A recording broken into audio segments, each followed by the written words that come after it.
Hello everyone, hope you're doing well. Welcome back to my YouTube channel. Today I just wanted to hang out and answer some questions, answer anything and everything you guys sent me over on Instagram. Do me a favor, thumbs up this video. It'll help me a lot for the algorithm.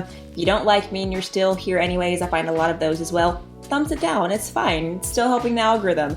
A lot of people like to come and claim they don't like me, but they're on every video. So if you're here, might as well give me some, engagement. On the real though, don't forget to subscribe. Please subscribe if you haven't already.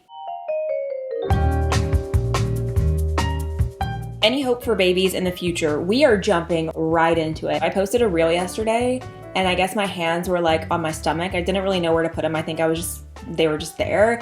And people were asking if I was pregnant. What? Like, can I just put my hand somewhere? I can't wait to have kids. Like, literally cannot wait. I keep my love life and relationship very private because I believe a marriage is between you, that person, and God, no one else. I see people on social media, they show you so much of their relationship, and that's never been me. Some of you watching might not even know that I'm married. I see that all the time. I've talked about it a lot, but we got married actually a while ago. All my friends are having kids, which also gives me more baby fever, but yes, I can't wait to have kids. And I hope that God gives me the opportunity to be a mother. Do you plan on ever working for a politician?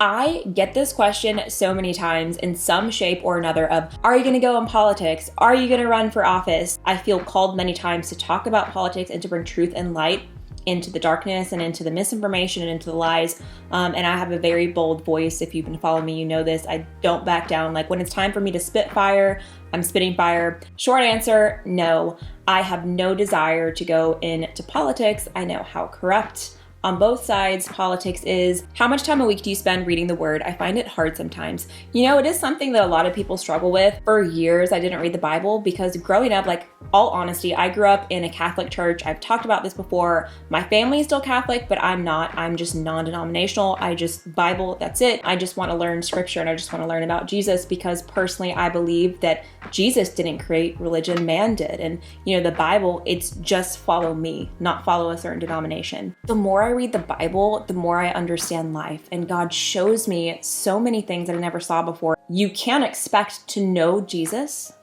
if you don't know who he is. You can love Jesus, you can believe in Jesus, but really following him is knowing his word, knowing who he is. Obedience comes before breakthrough.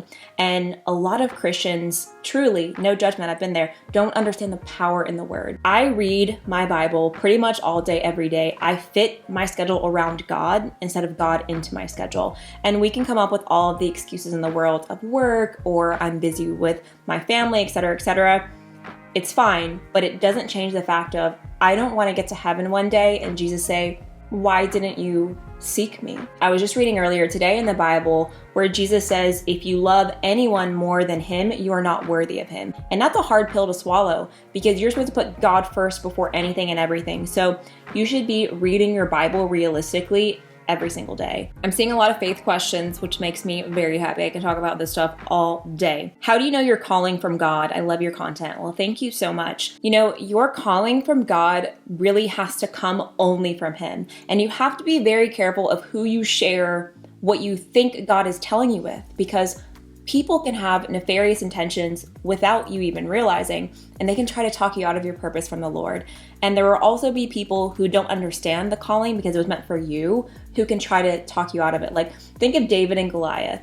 If David and Goliath was today, how many people would say, oh, David, just be quiet and stop tweeting about it. Like, you're just too much. Just go chill. No, David went to slay the giant, and he did. I talked about this in a podcast episode of my show, Liberty Before Lipstick. I played this video that I saw of this guy, and he had this word from God, and he said, a whisper is quiet in a loud room, but loud in a quiet room. And Psalm 91 is one of my favorites, and it talks about how you need to get into the shadow, into the quiet place with the Lord.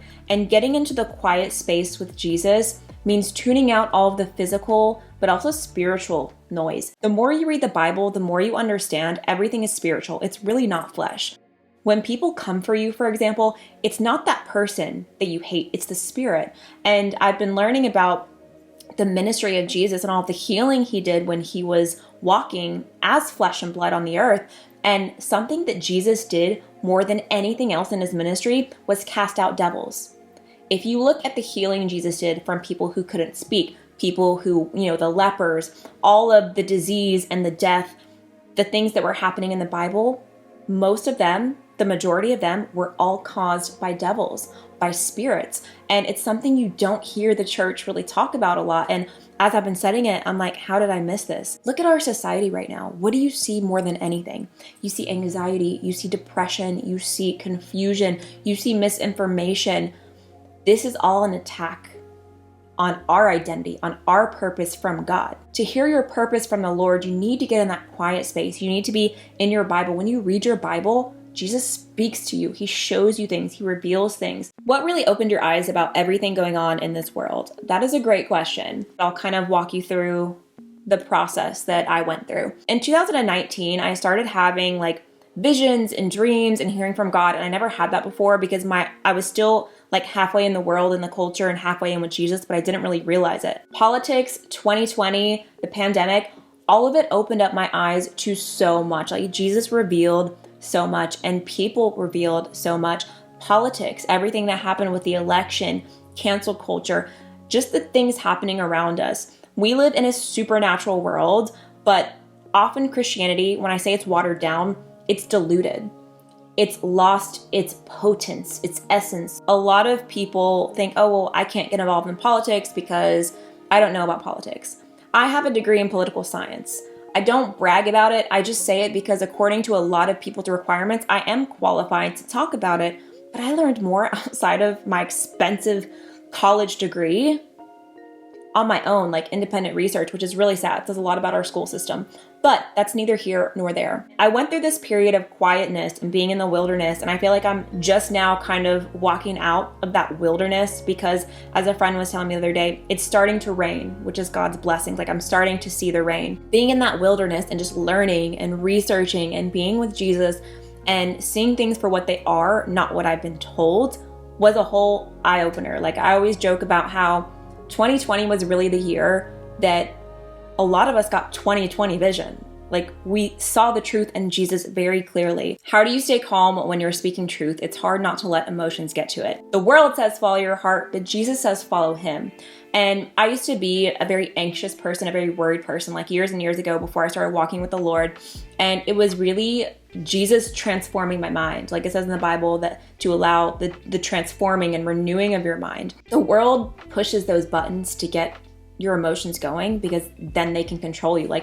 Fear is one of the most powerful emotions. Look at what's happened the last couple of years in America and around the world. Everything is motivated by fear, and you look at the fruits of it and you see the rotten fruits of that fear. God says all throughout the Bible, do not fear, do not fear, do not fear. In the book of Matthew, Jesus also says not to worry about what you will say when you speak, because the Holy Ghost, the Holy Spirit, your Father will speak through you. Don't believe the lie that some people are good speakers and others aren't. All you have to do is read the Bible, learn the Bible.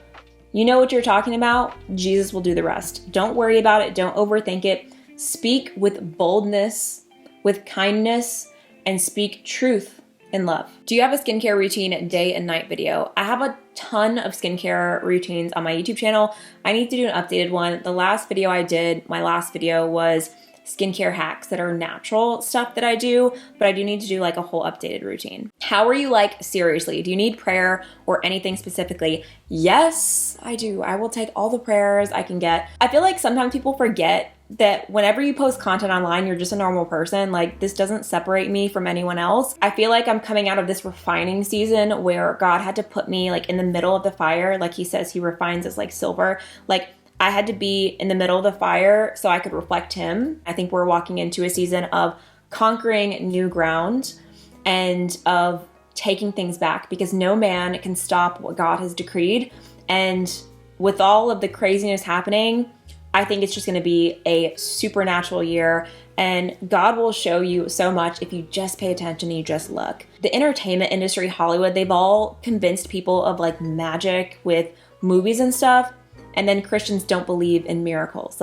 All of that is just production, trying to push the whole witchcraft. Are you still friends with anyone from the beauty industry? A lot of these people really showed who they were. I think people will watch YouTubers in the beauty industry hang out and do stuff, think that they're friends. They're really not friends. A lot of them honestly just use each other for props or for clout. And that's why you see all the drama online, because none of it's actually real. The people that wanted to talk about me and try to come for me, they only did it for clout and for views, right? They always want to hop on whatever is trending and they want to be like, oh, like I'm going to jump in and say some stuff for clout or try to get my name in there. And that's how toxic the beauty industry is. I made a lot of great friends since then. I've said this even before I started speaking out. There are incredible people in the beauty industry, but they're not lifted up because they don't push the agenda. Trusting God means trusting the people that He removes from your life, because God hears conversations that you don't. Give us an update with your makeup line. Okay, I'm very much like a quiet person until things are done. I've like hinted here and there, usually wearing stuff on my face, but obviously I can't say anything. Things get pushed back. Makeup takes a long time. I did not want to take investors because I want full control. And you know, if I wanted to take investors, I would have launched a lot sooner, but I want to be in full creative control of my brand, and I'm very firm in my values, so I won't budge there. It may or may not be launching a lot sooner than you think. Have you ever wanted to leave your job but didn't have a plan B or another job yet? When I graduated college, I was working retail jobs before YouTube trying to make money, and then I was creating YouTube content. I didn't even know you could make money on YouTube. Like, I was just doing it because I loved it. When I started making money on YouTube, I remember I hit like a certain number, and it wasn't a whole lot.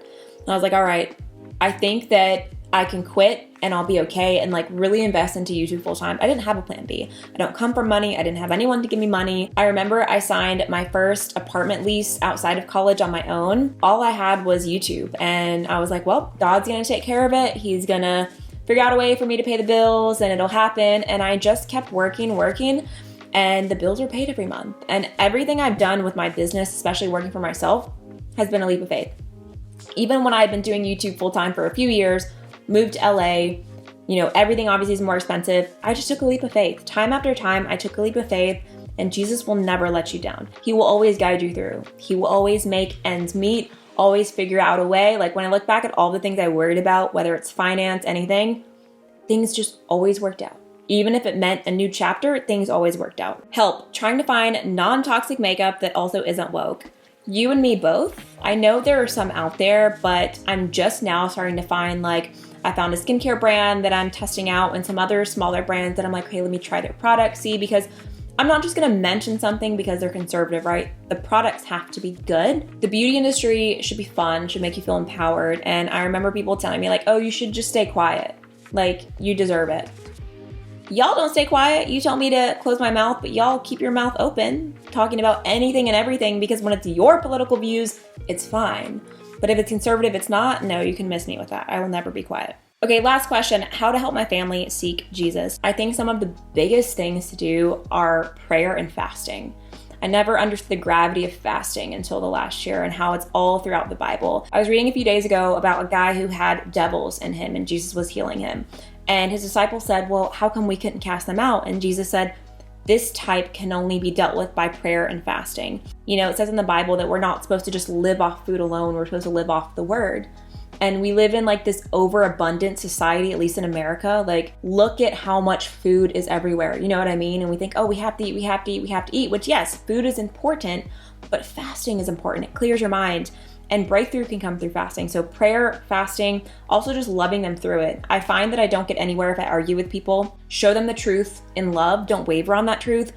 But God will do the rest, you know? Jesus leaves the 99 and he goes after that one sheep that walked away. I hope you leave this video feeling encouraged. I have so much fun sitting down just chatting with you guys. I feel like my Q&As always turn into more of like motivational faith politics type of chats. You guys have any other questions, leave them in the comments. Let's chat. Also, don't forget to follow my other social media platforms, Instagram, all of that I'll have linked down below. And if you haven't already subscribed to my podcast, Liberty Before Lipstick, make sure you come.